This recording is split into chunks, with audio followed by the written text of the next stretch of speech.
Welcome back. You're watching Road to Success, the key to your next level in business. Our consultant on this segment is Mr. David Miner from Pure Flow. Welcome to the show, David. Thank you, Anne. Today we want to talk to young entrepreneurs.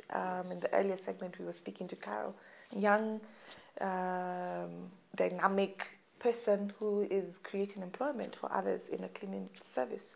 So maybe we can even now define when we say young, what age category are we talking about? You're looking at somebody who's left college or school recently, has at least had an opportunity to be involved in the formal sector, working, maybe an apprentice or an internship, or at least had 1 or 2 years worth of experience. So they're in their early 20s, say between 18, 19, all the way till about 25.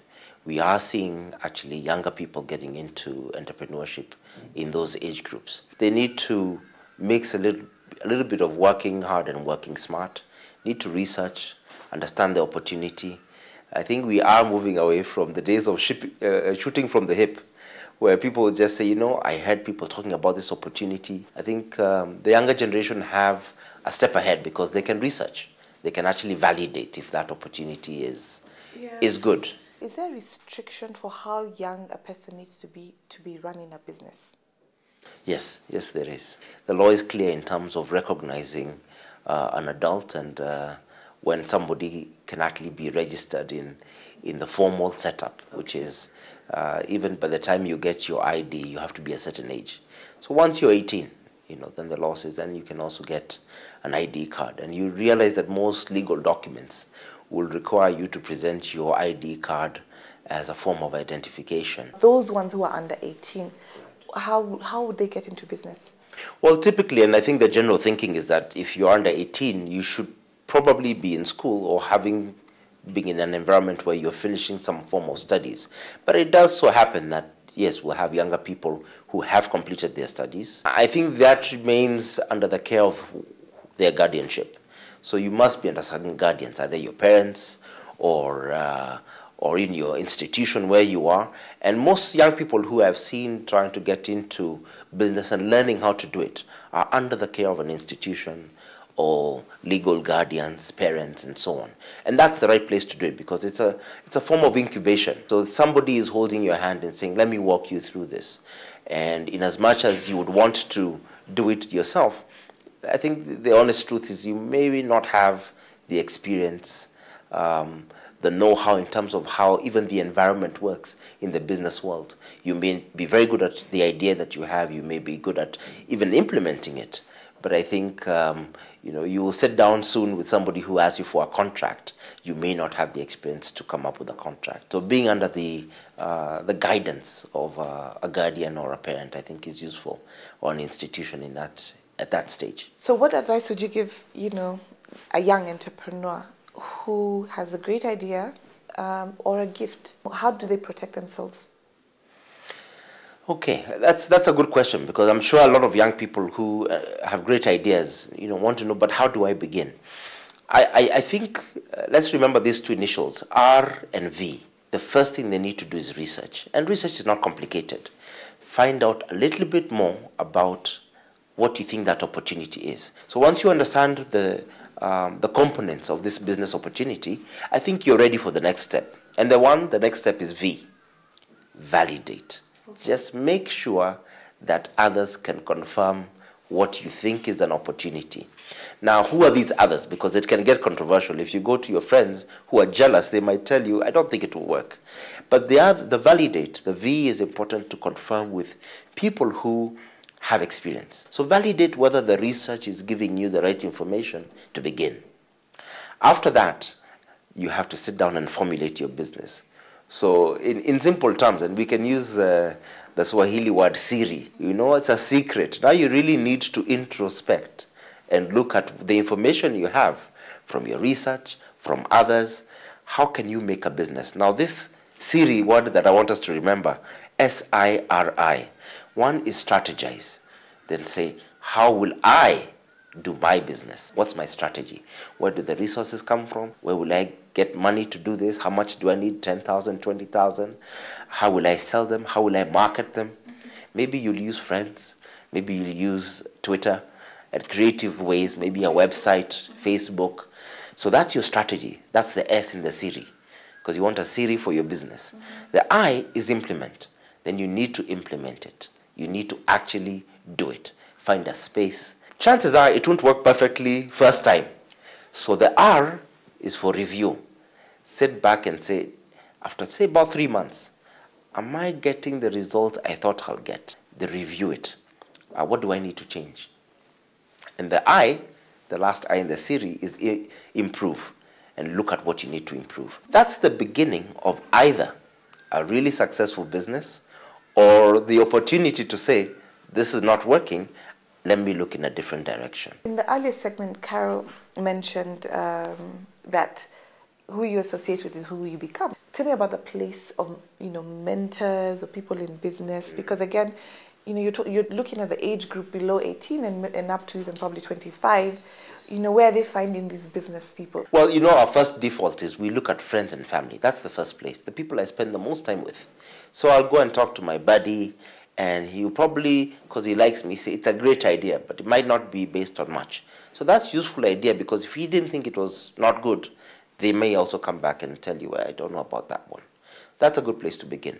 Always go to those who've done it before. So go to other entrepreneurs, especially people who are in a similar field or a similar age group as you are. So they can tell you, oh, by the way, have you thought about registering your business? Oh, I hadn't thought about that. And they can give you input and feedback that is extremely useful for you to be able to even begin. And then you need to get somebody who has been successful so that they can guide you on maybe what you're not seeing today. I like that one, someone who's successful, because sometimes you can be around people who are in business, but they're struggling. You get feedback from them. Of course, it's not very positive because they're reflecting on their challenges.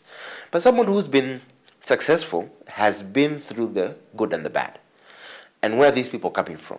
We have these examples all around us. Your next door neighbor probably runs a successful business, but you haven't taken the time to really talk to them about it. The kiosk where you buy your milk from. You've been buying milk there for the last 8 years. Never really thought about, here's a successful business. It's been there for 8 years. But you never talk to the kiosk owner apart from good morning.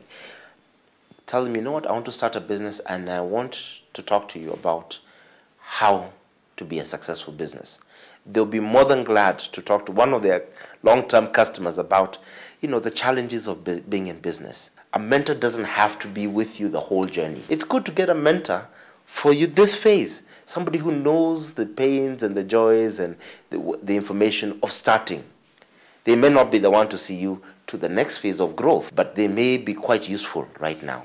What are some of the things that would cause a young entrepreneur not to succeed?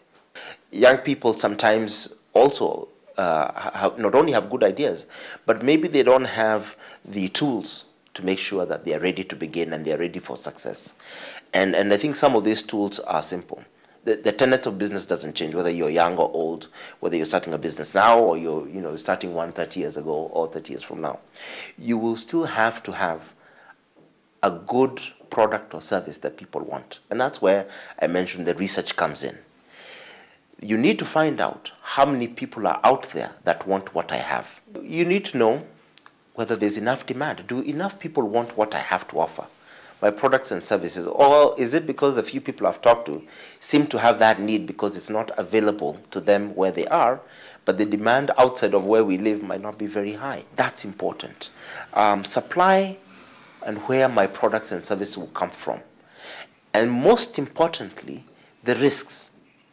What are the risks that, because I have a great supplier of these raw materials, 50 kilometers from here or in Dubai or in India, that will continue even next year. In fact, there's another little word that I want us to remember, songa, how to move forward. In Swahili, songa just means move. So S being, simplify your business model if you want to move forward. O, options. Open up options. N, note your risks. G, grow your capacity. And A, activate your plan.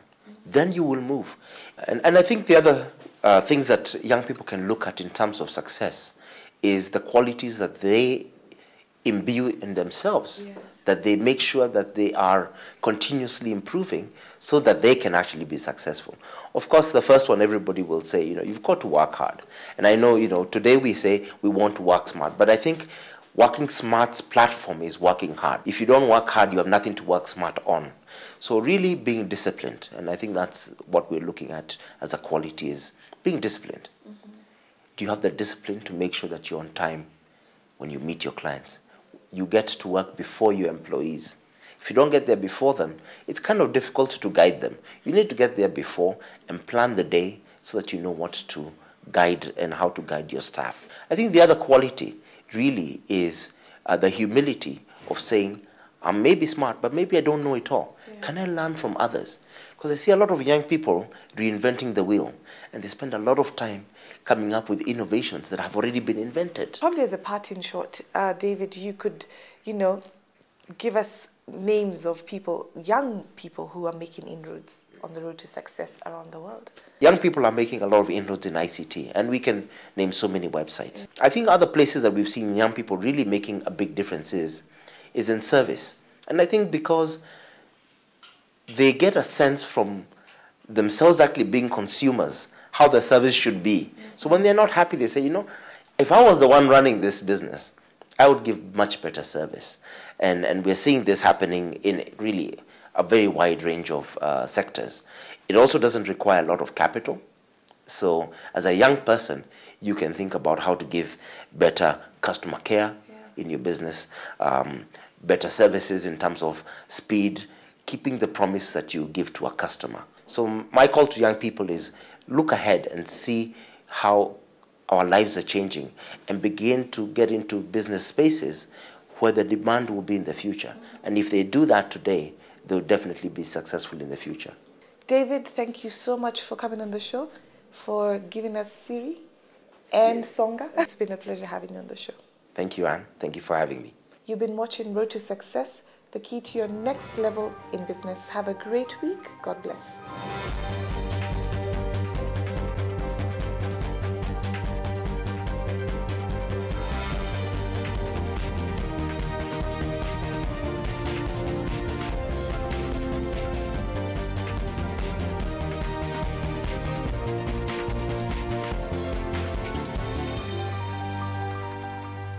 Road to Success is brought to you by Equity Bank. Equity Bank. You are listening